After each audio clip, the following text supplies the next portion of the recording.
Friends cigarette తాగేవాళ్ళు ఎవరైతే ఉన్నారో, ఈ ఫిబ్రవరి 1 నుంచి ఇంకా సిగరెట్స్ కొనుక్కోవాలంటే, మనం ఇంకా ఆస్తులు అమ్ముకోవాలనమాట. ఎందుకంటే, రీసెంట్‌గా మన ఇండియన్ గవర్నమెంట్ అనేది సిగరెట్స్ పైన జీఎస్టీ అనేది 40% పెంచడం అయితే జరిగిందనమాట. ఈ సిగరెట్స్ ఇవన్నీ తాగటం కూడా ఆరోగ్యానికి హానికరం అని జెప్పేసి చాలామందికైతే తెలుసు. అయినా గూడా రోజు మనం ఒక రూ. 20, రూ. 18 ఇలా పెట్టయితే కొంటున్నాం అనమాట.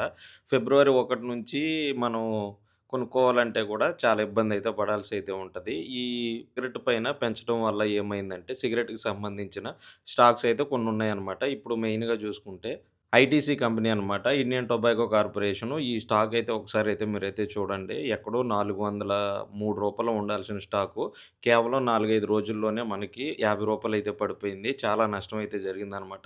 సో, స్టాక్ మార్కెట్‌లో ఇన్వెస్ట్ చేసేవాళ్ళు ఇలాంటి విషయాలన్నీ మీరైతే గుర్తుపెట్టుకోండి.